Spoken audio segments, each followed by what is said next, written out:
ममता का बलिदान। कहने को तो सुशीला के 3 बच्चे थे, 2 बेटियां और 1 बेटा, मगर इस ढलती उम्र में उसका साथ देने वाला कोई ना था।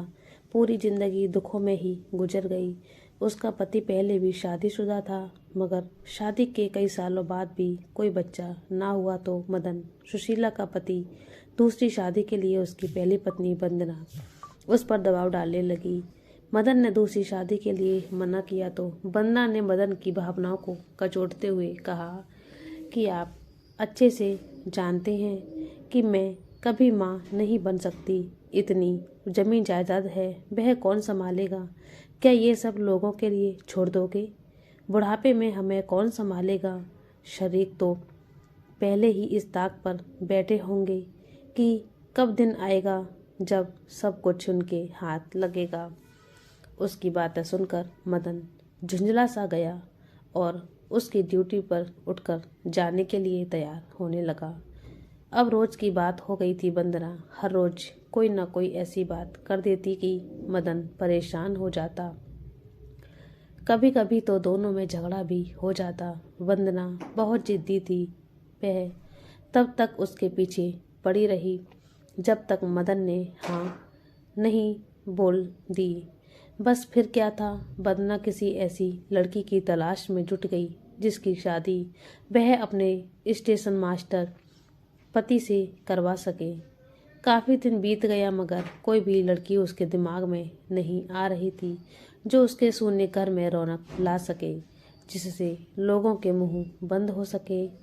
अब रोज एक ही बात सुन सुनकर मदन को भी औलाद की कमी पहले से भी ज़्यादा अधिक खटकने लगी। रह रह कर उसे यही ख्याल सताने लगा कि उसके सभी मित्रों के घर में बच्चे हैं, मगर वह एक बदनसीब है जिसका घर आंगन सूना है। वंदना का इलाज भी बहुत करवाया मगर उसकी कोख हरी ना हो सकी। डॉक्टरों के मुताबिक वंदना माँ नहीं बन सकती थी। उधर सुशीला, जो कि वंदना की रिश्तेदारी में से तो थी ही, साथ ही वंदना की सहेली भी थी। उसकी शादी के कुछ समय बाद ही उसके पति की एक सड़क हादसे में मृत्यु हो गई थी और वह अपने मायके में ही रहती थी। एक दिन बैठे बैठे वंदना के दिमाग में उसका ख्याल आया तो उसे लगा जैसे अंधेरी रात में जुगनू चमक उठे हों। शाम को जब मदन ड्यूटी से घर आया तो वंदना ने जल्दी से 2 कप चाय बनाई और खुशी में झूमते हुए एक कप पति की ओर बढ़ाया और अपना कप लेकर उसके सामने बैठ गई। क्या बात है, आज बड़ी चहक रही हो? मदन ने चाय की चुस्की लेते हुए कहा। बस फिर क्या था, वंदना ने अपने दिल की बात कहनी शुरू कर दी। आप जानते हैं ना, मेरी सहेली सुशीला। हाँ, क्या हुआ उसे? अरे कुछ नहीं हुआ है उसे। क्या आपसे उसकी शादी की बात चला कर देखें? अगर उसके घर वाले मान जाए तो वंदना की ये बात मदन को भी अच्छी लगी, मगर उसके घर वाले मान जाएंगे क्या? मदन ने उत्सुकता से वंदना से पूछा। मैं सुबह मम्मी से बात करती हूँ, जैसा तुम्हें ठीक लगे देख लो, बोलकर मदन लेट गया और वंदना रात्रि के खाने का प्रबंध करने लगी। खाना बनाने के बाद दोनों ने दिन भर की छोटी छोटी बातें करते हुए खाना खाया। फिर वंदना ने रसोई समेटी और दिन भर की थकान की वजह से बेड पर लेटते हुए ही उसे नींद आ गई। सुबह उठकर वंदना ने घर के रोजाना कामकाज को निपटाकर माँ को फ़ोन किया। थोड़ी ही देर में इधर उधर की बातें करने के बाद उसने माँ से पूछा कि सुशीला का रिश्ता कहीं हुआ कि नहीं। तो उसकी माँ ने कहा, अभी तक तो नहीं। क्यों, क्या बात है? नहीं, मैं तो यूं ही पूछ रही थी। माँ ने निराशा से कहा, ऐसे में रिश्ते कहाँ मिलते हैं जल्दी। एक दो जगह देखा मगर बात नहीं बन पाई। बच्चों वाले ही मिल रहे हैं। माँ, आप गलत ना समझें तो मैं कुछ बोलूँ? थोड़ा झिझकते हुए उसने कहा। हाँ बोल, क्या कहना चाहती हो? माँ, वो अगर आपके दामाद से क्या कह रही हो वंदना? तुम्हें पता भी है कि तुम क्या बोल रही हो? वह तेरा पति भी है, तू सोच भी कैसे सकती है? तुम होश में तो हो ना? माँ ने गुस्से से एक ही सांस में बोला। हाँ माँ, मैं अच्छे से जानती हूँ कि मैं क्या बोल रही हूँ। आप भी अच्छे से जानती हैं कि मैं कभी माँ नहीं बन सकती, और मैंने इनसे भी बात कर ली है, इन्हें भी कोई ऐतराज़ नहीं है। वंदना बोलते हुए बुरी तरह रो पड़ी। उसे रोता सुनकर माँ की आंखें भी भर आईं। अच्छा बेटा, ठीक है, मैं बात करूँगी, मगर कहीं को जब उसके बच्चे होंगे तो कहीं ऐसा ना हो तेरे प्रति मदन का व्यवहार बदल जाए, ये तुझे घर से निकाल दे। नहीं, ऐसा कुछ नहीं होगा, मुझे पूरा यकीन है इन पर। माँ, बस आप बात करो। माँ ने सुशीला के घर वालों से फ़ोन पर बात करना उचित नहीं समझा। उन्होंने कहा कि उनके घर चलकर बातचीत करनी चाहिए। वंदना भी इसके लिए मान गई और कहा कि मैं भी साथ चलूँगी। अच्छा ठीक है, तू भी चल, ना मदन से पूछकर आ जाना, किसी दिन फिर चल पड़ेंगे। ठीक है माँ, मैं अब फ़ोन रखती हूँ। फ़ोन काट कर वहीं पर बैठी आने वाली ज़िंदगी के सपनों में खो गई। अगले दिन वंदना माँ के साथ सुशीला के घर पहुँच गई। चाय पानी के बाद सुशीला वंदना को लेकर अपने कमरे में चली गई। दोनों बैठकर बातें करने लगी। बातों ही बातों में वंदना ने सुशीला के मन को टटोलने की कोशिश की, मगर उसे कुछ खास सफलता नहीं मिली। उधर माँ ने सुशीला के घर वालों से मदन के साथ रिश्ते की बात कही तो सभी घर वाले हैरत से एक दूसरे का मुंह ताकने लगे। माँ ने अपनी बात को बहुत सलीके से सबके सामने रखा था, जो सबको अच्छी लगी थी, मगर सुशीला की इस बारे में क्या प्रतिक्रिया होगी, अब ये जानना भी जरूरी था। शाम को वंदना और माँ घर वापस आ गई और सबको मशवरा कर बताने के लिए बोला। रात्रि के भोजन के बाद माँ और भाई ने सुशीला से पूछा तो वह सेजल आंखों से उनकी ओर देखने लगी। तो भाई ने प्यार से कहा, कोई ज़बरदस्ती नहीं है, अगर तुम नहीं चाहती हो तो कोई बात नहीं। सुशीला कुछ बोल पाती, उससे पहले उसकी भाभी बोल पड़ी, इससे अच्छा रिश्ता और क्या मिलेगा भला, बच्चा भी नहीं है और वंदना इसकी सहेली भी है। ये दोनों एक दूजे को अच्छे से समझती भी हैं और सामने से वह खुद रिश्ता मांग रहे हैं, और क्या चाहिए, बाकी इसकी इच्छा है। इतना बोलकर एक तरफ से फैसला थोप दिया गया था। जैसे आप सभी को ठीक लगे कर ले, सुशीला ने भराए गले से जवाब दिया। तो बस फिर ठीक है, इससे पहले कोई गड़बड़ हो कल बात पक्की कर देते हैं। भाभी ने लगभग उछलते हुए कहा। सब इस बात पर सहमत हो गए और अपने अपने कमरे में सोने के लिए चले गए, मगर सुशीला की आंखों से तो नींद जैसे पंख लगाकर उड़ गई थी। उसकी आंखों से आंसुओं का सैलाब बह रहा था, जिसे पहुंचने के लिए तकिए के अलावा और कोई नहीं था। अगली सुबह बातचीत करने के बाद हफ्ते भर में शादी की बात पक्की कर दी गई। वंदना और मदन इस बात से बहुत खुश थे। शादी का दिन आया तो सादा सी रस्मों से शादी कर सुशीला की विदाई कर दी गई। वंदना सुशीला के साथ बहुत प्यार से रहती। सुशीला को भी अब लगता कि शायद सब ठीक हो गया। शादी के 3 महीने बाद ही जब सुशीला के पेट से होने की बात पता चली तो सभी बहुत खुश हुए। घर में नया मेहमान आने वाला था। वंदना सुशीला का बहुत ख्याल रखती। समय बीता, सुशीला ने बेटी को जन्म दिया, जिसे पैदा होते ही वंदना ने अपनी देख रेख में रखा। सुशीला को उसके पास नहीं आने दिया। जब पति से सुशीला कुछ कहना चाहती तो उसे वह कहता कि तुम मुंह बंद रखा करो, इसी में ही बच्चे की भलाई है, घर में ही तो है, कहीं ऐसा ना हो कि हमें बच्चे के हाथ धोने पड़े। सुशीला भी डर के मारे चुप हो जाती, मगर खुद को ठगा सा महसूस करती। सुशीला बेटी को गोद में उठाने के लिए तरसती रहती, मगर वंदना उसे पास न भटकने देती। कभी कभार चोरी छुपे दुलार लेती, फिर अकेले में बैठे घंटों अपनी बदनसीबी में रोती रहती। मगर अपना दर्द किसे सुनाती? कोई भी तो नहीं था जो उस बदनसीब माँ की ममता को समझ पाता। दूसरी बार फिर उसने बेटी को जन्म दिया तो सोचा इस बार तो बच्ची उसके पास रहेगी।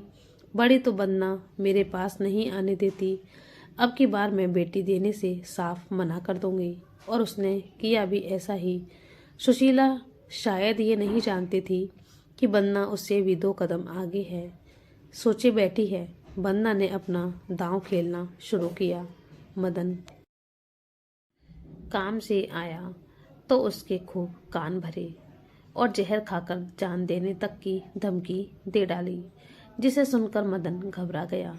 उसने सुशीला से कहा, बेटी वंदना की गोद में डाल दो, नहीं तो पूरी बिरादरी में हमारी थू थू होगी।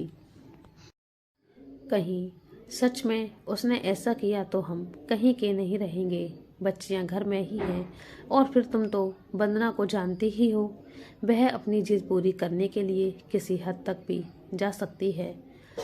जब वह ये बातें कह रहे थे तो वंदना दरवाजे पर कान लगाकर सब कुछ सुन रही थी, और उसने एक झटके से दरवाज़ा खोला और बोली, अगर बच्ची मुझे नहीं मिली तो मैं दोनों बच्चियों को खत्म कर खुद भी मर जाऊंगी। ये सब सुनते ही सुशीला और मदन के पैरों तले से जमीन खिसक गई और दोनों का कलेजा मुंह को आ गया। मदन ने नन्ही सी बेटी को उठाकर छाती से लगाया और अगले ही पल बच्ची वंदना की बाहों में थमा दी। सुशीला खून के घूंट पीकर रह गई। एक बार फिर उसकी गोद सूनी हो गई। सुशीला अब उदास और चुप चुप सी रहने लगी थी। उधर वंदना दोनों बेटियों को संभालती और हर संभव प्रयास करती कि सुशीला उनसे दूर रहे। बड़ी बेटी कुसुम अब 5 साल की हो चुकी थी और स्कूल जाने लगी।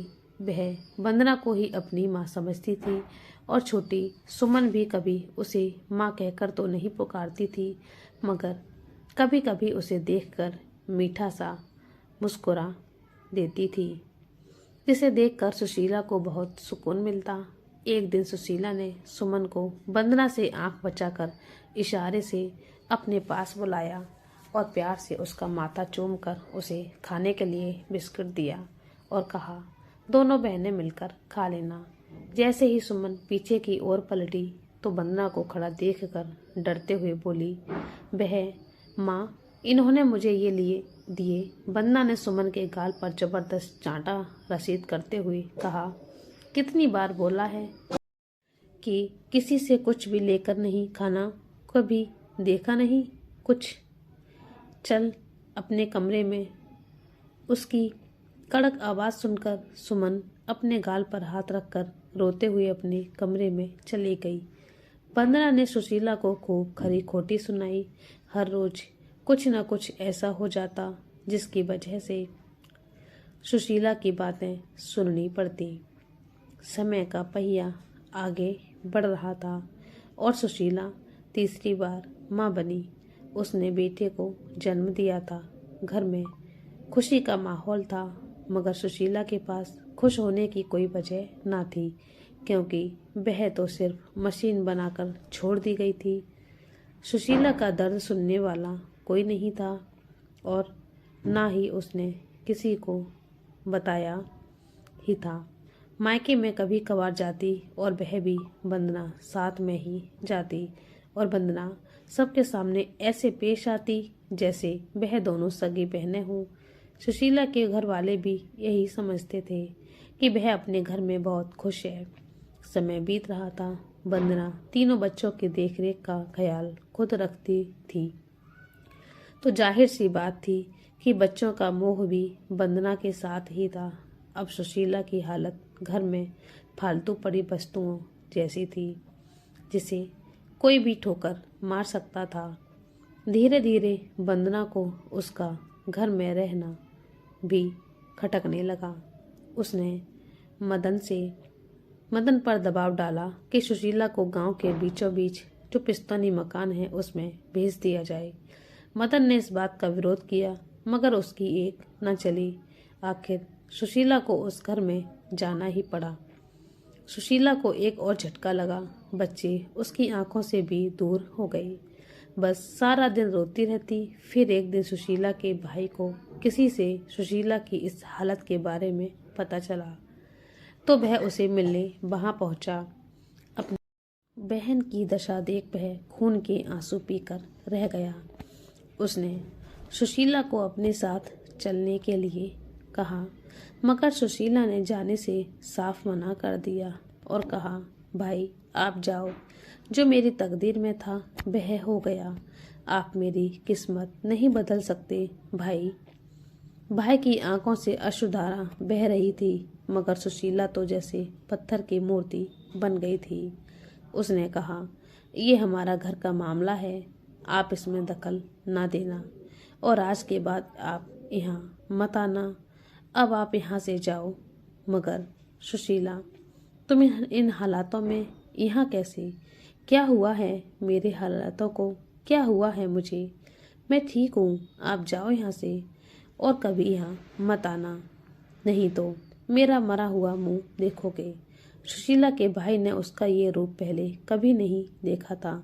उसकी ये सब बातें सुनकर वह वहाँ से चुपचाप अपने घर चला गया, मगर उसे बहुत बुरा लग रहा था। उसने मदन से मिलकर बात करने की सोची। अगले दिन भाई सीधे मदन के दफ्तर पहुंच गया। उन्होंने जब मदन से बात की तो पता चला कि मदन की हालत चक्की के दो पाटों के बीच फंसे दाने जैसी है, क्योंकि वंदना उसी तरह तरह की धमकियां देती थी। एक दिन तो उसने हद ही कर दी। मदन को साफ शब्दों में कह दिया कि अब वह सुशीला को तलाक दे दे। अब से घर परिवार को उसकी कोई आवश्यकता नहीं है। इस बात को लेकर घर में हर रोज कलह होने लगी। मदन इस बात के लिए राजी न था। उसने साफ कह दिया कि जो तुमने कहा मैंने किया, मगर अब और नहीं। वंदना ने शातिर दिमाग से चाल चली और सीधे सुशीला के पास उसके घर तलाक के पेपर लेकर जा धमकी और बोली, सुशीला, इन पेपर पर साइन कर दो, जो कुछ थोड़ा बहुत लेना है ले लेना। अब कौन से पेपर साइन करवाने लाई हो वंदना? अब मेरे पास बचा ही क्या है? सब कुछ तो तुमने छीन लिया। अब और क्या चाहती हो? तलाक? मैं अब तुम्हें और बर्दाश्त नहीं कर सकती, इसलिए जल्दी से पेपर साइन करो और मैं यहाँ से जाऊँ। सुशीला ने अपने हाथ से पेन और पेपर पकड़े और साइन कर पेपर उसके हाथ में थमाते हुए कहा, अब जाओ यहाँ से। तुम मुझे क्या दोगी? तूने जो मेरी सबसे दौलत, मेरा परिवार भी छीन लिया। मुझे तुम्हारे धन दौलत की जरूरत नहीं है। सोच कर देख क्या किया है आज तक तूने। वंदना चेहरे पर एक कटु सी मुस्कान लिए बिना कुछ बोले दरवाजे से बाहर आ गई और सुशीला, जो आज अपना सब कुछ हार चुकी थी, औंधे मुंह बेड पर गिर गई। उसका दिमाग सुन्न हो चुका था, आंखों से आंसुओं का सैलाब था। वंदना ने तलाक के पेपर मदन को दिखाते हुए कहा कि आज के बाद आप सुशीला को मिलने नहीं जाओगे, क्योंकि मैंने तलाक के पेपर पर साइन करवा लिया है। क्या? मदन हैरानी और गुस्से से पूछता हुआ, वंदना, ये सब तुमने ठीक नहीं किया। तुम इतनी गिरी हुई हरकत कैसे कर सकती हो? मैंने सोचा नहीं था। क्या जरूरत थी ये सब करने की? मदन को सच में बहुत बुरा लग रहा था। मैं अब आपको उसके साथ नहीं बैठ सकती।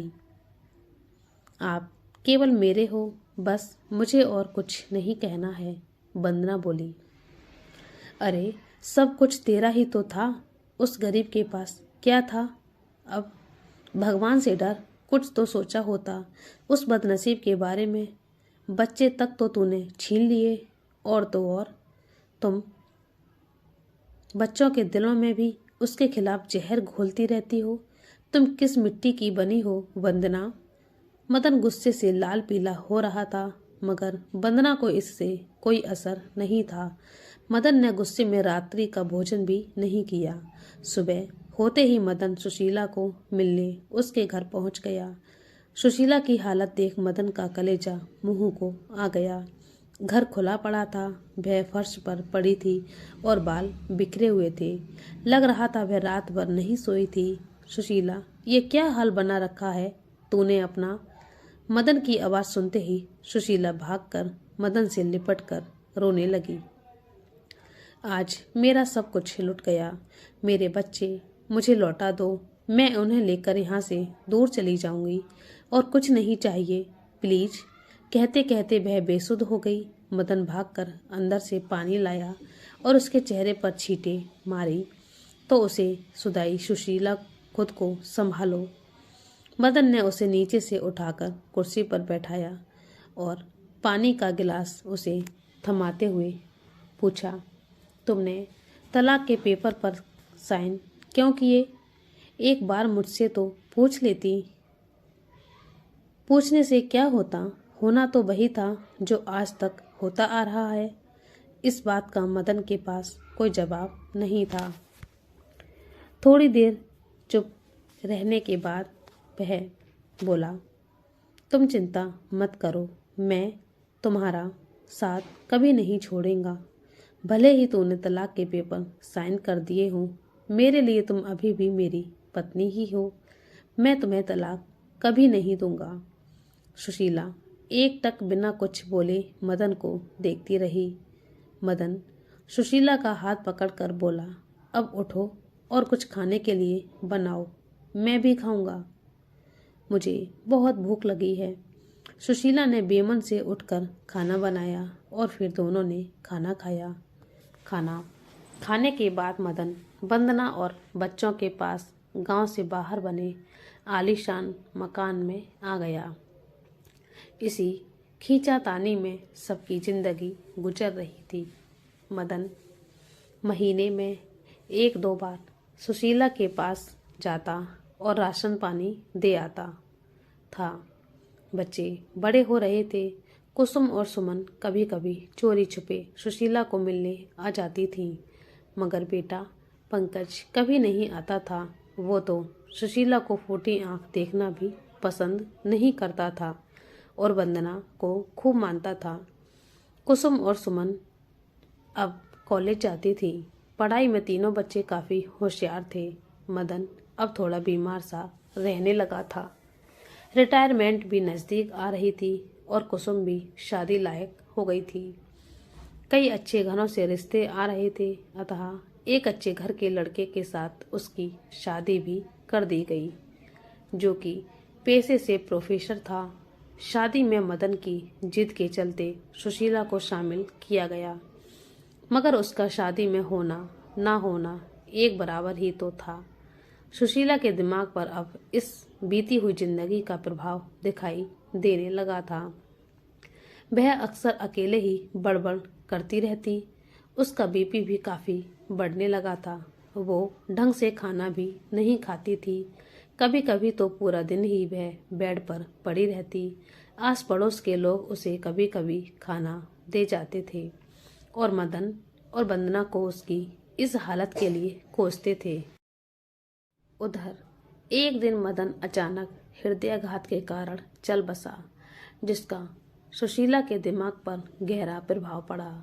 उसकी हालत अब बद से बदतर हो गई, मगर ऐसा भी नहीं था कि वह बिल्कुल पागल थी। कभी कभी वो अच्छी भली होती थी। जब बेटे को नौकरी मिलने की खबर उसे मिली तो वह बहुत खुश हुई थी। आस पड़ोस में सबको उसने बड़े चाव से बताया कि मेरा बेटा अफसर बन गया। गली से गुजरते हुए एक बुजुर्ग के मुंह से अनायास ही निकल गया, वाह रे ऊपर वाले तेरे रंग। एक और इस बदनसीब माँ की ममता और दूसरी ओर नालायक औलाद, जिसने कभी इस बदनसीब माँ की ओर झांकने की भी जरूरत महसूस नहीं की। मदन की मौत के 2 साल बाद सुमन और पंकज की भी शादी हो गई। सुमन और कुसुम भी कॉलेज में प्रोफेसर की नौकरी करते थे। जब मायके आती तो सुशीला से भी मिलती थी, मगर वंदना और पंकज से चोरी छिपे दामाद भी मिलने आते। मगर इस बात की भनक वंदना और पंकज को न जाने कहाँ से लग गई कि पंकज ने सख्ती से सबको उससे मिलने से मना किया। वंदना ने भी बहुत बुरा भला कहा, जिसे सुनकर दोबारा किसी की हिम्मत नहीं हुई उस शाही फरमान को तोड़ने की। एक दिन सुशीला का बीपी इतना बढ़ गया कि वह गली में चलते चलते गिर गई। लोग उसे उठाकर अस्पताल ले गए और बेटे को भी किसी ने बताया कि तेरी माँ अस्पताल में है, मगर उसने अस्पताल जाने से यह कहकर मना कर दिया कि सुशीला उसकी माँ नहीं है। सुशीला को अस्पताल में देखने वाला कोई ना था और ना ही उसके पास इलाज के लिए धन था। लिहाजा उसे अस्पताल से बाहर निकाल दिया गया और उसकी हालत इतनी खराब हो चुकी थी कि उसे अपनी कोई सुध नहीं दी। वहीं बाहर एक बेंच पर बैठे अकेले ही बड़बड़ा रही थी। सुबह से शाम हो गई। कपड़ों में ही मलमूत्र होने की वजह से मक्खियां भिन्न भिन्न आने लगी। आते जाते लोग उसे देखकर मुंह से बोलकर देखते हुए निकल जाते। ऐसे ही 2 दिन निकल गए। तीसरे दिन शाम को एक सज्जन पुरुष को उस पर दया आई। उसने पहले सुशीला से बात करने की कोशिश की, मगर सुशीला ने उसकी किसी भी बात का जवाब नहीं दिया। तो उसने अपने फ़ोन पर एक आश्रम का नंबर डायल किया और उन्हें सुशीला के बारे में बताया। कोई 1 घंटे बाद आश्रम के लोग आए। उन्होंने भी उससे बात करने की कोशिश की, मगर उन्हें भी कोई सफलता ना मिली। उसे खाने के लिए बिस्किट का पैकेट दिया गया। पैकेट पकड़ते ही वह बिलख बिलख कर रोने लगी। क्या हुआ माँ, क्यों रो रही हो? आश्रम की टीम में के मेंबर गुरप्रीत सिंह ने पूछा। तो सुशीला धीरे से बोली, मेरे बेटे को मार डाला। किसने माँ? फिर उसने पूछा, तुमने। जज ने फांसी की सजा सुनाई, तुमने तलवार से उसका सिर काट दिया। ये देख मेरे बेटे का धड़ और वह देख उसका सिर कैसे तड़प रहा है। मेरा बेटा तू खूनी है, सत्यानाश हो तेरा। वह रोते हुए निरंतर गालियां दे रही थी। गुरप्रीत ने प्यार से कहा, माँ मैंने तेरे बेटे को नहीं मारा, चल तुझे तेरे बेटे से मिलवाता हूँ, वो जिंदा है। सुशीला रोते रोते एकदम से चुप हो गई और बोली, सच में? हाँ माँ, कहते हुए उसका गला भर आया। चल बेटा जल्दी चल। कहते हुए वह खड़ी हुई। टीम के सभी मेंबर भी साथ में चल पड़े, आकर गाड़ी में बैठ गए और उसे आश्रम लाया गया। वहां पहुंचकर सुशीला को नहलाया गया, कपड़े बदलकर उसे अस्पताल ले जाया गया। डॉक्टर ने चेक करने के बाद बताया कि सुशीला को सदमा लगने के कारण दिमाग पर बहुत बुरा प्रभाव पड़ा। यह अपने जीवन की इच्छा हो चुकी है। इन्हें बहुत देख रेख की जरूरत है। दवाई के साथ साथ उसे खुशनुमा माहौल और अपनों का साथ और प्यार भी चाहिए। उसे इंजेक्शन भी दिया गया ताकि उसे नींद आ सके। इंजेक्शन लगने के बाद सो गई। लगभग 1 सप्ताह अस्पताल में रहने के बाद उसकी हालत में सुधार आया और उसे छुट्टी मिल गई। छुट्टी मिलने के बाद उसे आश्रम लाया गया। वहाँ और भी समय और अपनों के सताए हुए लोग थे। सुशीला को दवाई लेने के कारण रात्रि को बहुत अच्छी नींद आई। सुबह ही जल्दी उठ गई। अनजान सी जगह थी। उदास मन से बैठकर भगवान को याद करने लगी। कुछ देर बाद सब लोग उठ गए। सब कुछ चाय नाश्ता दिया गया। गुरप्रीत सुशीला के लिए खुद नाश्ता लेकर आया और प्यार से बोला, माँ नाश्ता कर लो, और फिर वह उसके बगल में बैठ गया। सुशीला चुपचाप चाय पीने लगी। गुरप्रीत ने धीरे से पूछा, माँ आपके घर में कौन कौन है? सभी हैं। मेरे 3 बच्चे हैं, 2 बेटियां और 1 बेटा। उनके बच्चे हैं। एक डायन भी है जिसने मेरे बच्चों को मुझसे छीन लिया। बहुत खतरनाक है वो। ये कहते हुए सुशीला बुरी तरह रो पड़ी। वह मेरे बच्चों को मार देगी। मेरे बेटे को फांसी हो गई। जल्लाद ने उसका गला काट कर फेंक दिया। किसी ने उसका गला नहीं काटा माँ, वह ठीक है। मैंने उसके साथ बात की थी फोन पर। क्या कहता है? वह आएगा मुझे लेने। सुशीला की ये बात सुनकर गुरप्रीत बोला, माँ उसने आने से मना कर दिया था। वह बहुत बिजी रहता है ना, पंचायत अफसर है। मेरा बेटा, तू ऐसा कर, तू मुझे उसके पास ले चल या फिर मुझे बस में बैठा दो, मैं चली जाऊंगी। ठीक है मेरी माँ, थोड़ा आप ठीक हो जाओ फिर चलेंगे। ये कहकर गिलास देते हुए वह सोचने लगा कि बेटा कितना बदनसीब है और मैं उससे भी ज़्यादा औलाद होने के बावजूद वह धक्के खाती फिरती है। अब रोज की बात हो गई थी। सुशील आया तो पाठ करती रहती या फिर रोती रहती। कभी आश्रम के गेट पर बैठी रहती, आते जाते लोगों को बोलती, मुझे मेरे गांव छोड़ दो। बेटे को आश्रम की ओर से बहुत संदेश भेजे गए मगर वह नहीं आया। फिर एक दिन सुशीला की बेटियों को भी फोन किया गया।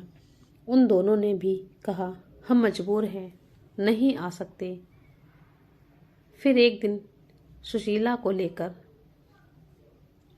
उसके बेटे से मिलवाने आश्रम की टीम बेटे के पास उसके गांव गई, मगर उसने ये कहकर सुशीला से मिलने से इनकार कर दिया कि ये मेरी माँ नहीं है, मेरी माँ वंदना मर चुकी है। उसे मरे हुए 1 महीना हो चुका है।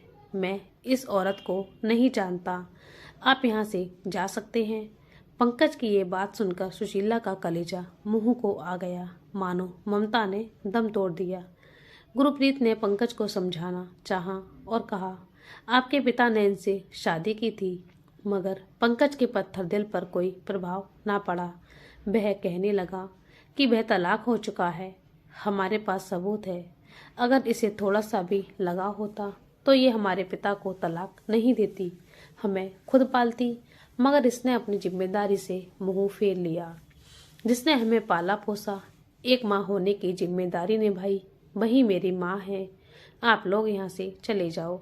यह औरत किसी की माँ नहीं हो सकती। उधर उसकी यह बातें सुन सुनकर सुशीला के कान पकने लगे। कितना जहर घोल दिया है वंदना ने इसके दिल में मेरे लिए। गली में काफी लोग इकट्ठा हो चुके थे। गुरप्रीत ने उनसे बात करनी चाही, मगर कोई भी बोलने को तैयार नहीं हुआ। इतने में सुशीला ने गुरप्रीत को बाजू से पकड़ा और कहा, चलो बेटा। वह असहाय सा सुशीला और बाकी टीम के साथ गली से गुजर रही थी। तभी एक बुजुर्ग ने कहा, बेटा ये बहुत भली है, इसका ख्याल रखना। पता नहीं कौन से गुनाहों की सजा दी है ऊपर वाले ने इसे, जो माँ होकर भी माँ नहीं कहते हुए उसका गला भर आया। गुरप्रीत ने बगैर कुछ भी बोले हाथ जोड़े और सुशीला को गाड़ी में बैठाकर वापस ले आए। अब सुशीला गुमसुम सी बैठी रहती, किसी से कोई शिकायत ना थी। पाठ करती या फिर बैठे बैठे रोती। ज़्यादा रोने से आंखें भी खराब होने लगी। अब वह गुरप्रीत को भी बद्दुआएं नहीं देती थी। जब वह उससे बात करता तो आराम से जवाब देती। एक दिन अचानक सुशीला को दौरा पड़ा। उसे अस्पताल ले जाया गया। वहाँ डॉक्टर ने बताया कि दिमाग पर काफ़ी तनाव होने की वजह से यह सब हुआ है। कभी भी कुछ भी हो सकता है। इन्हें इस समय अपनों की बहुत ज़रूरत है। कुछ दिन बाद अस्पताल से छुट्टी मिल गई। अगले दिन सुबह जब गुरप्रीत सुशीला को दवाई देने गया तो सुशीला बोली, बेटा एक बात करनी थी तुमसे। हाँ माँ कहो, क्या कहना है? बेटा मेरी इच्छा है कि मेरा अंतिम संस्कार मेरे ससुराल में हो। तुम ये आखिरी उपकार मुझ पर कर देना। माँ आप ठीक हो जाओगी, ऐसी बातें मत करो। नहीं बेटा बता, मेरी इच्छा पूरी करेगा ना? ये कहते हुए वह छोटे बच्चों की तरह फपक फपक कर रो पड़ी। बहुत मुश्किल से उसे चुप कराया गया। कुछ दिन ठीक रहने के बाद फिर सुशीला को दौरा पड़ा। उसके शरीर को लकवा हो गया। उसे अस्पताल ले जाया गया, मगर डॉक्टर ने उसे मृत घोषित कर दिया। अब गुरप्रीत को सुशीला की अंतिम इच्छा का ख्याल आया। उसने गांव के मुखिया से फ़ोन पर बात की और सुशीला की मौत की खबर के साथ ही उसकी अंतिम इच्छा के बारे में भी बताया। तो मुखिया ने कहा, आप लोग लाश को ले आओ। गांव के धार्मिक स्थल से गांव को सुशीला की मौत और संस्कार के बारे में सूचित किया गया। गुरप्रीत और आश्रम के कुछ लोग सुशीला की लाश लेकर शमशान घाट पर गए। पूरी रीति रिवाज से सुशीला का संस्कार किया गया। गुरप्रीत ने चिता को मुखाग्नि दी। चिता की आग की लपटें आसमान की तरफ ऐसे उठ रही थीं मानो आखिरी समय सुशीला बेटे को देखना चाहती हो। गांव के जितने भी लोग शमशान घाट में आए, सबकी जुबान पर एक ही बात ही बहुत सब्र वाली थी। बेचारी औलाद को जिंदा रखने के लिए बदनसीब ने अपनी ममता का ही बलिदान दे दिया। चिता की अग्नि शांत हो चुकी थी। आज एक माँ की मृत्यु नहीं हुई थी, आज एक स्वार्थहीन ममता ने भी दम तोड़ दिया।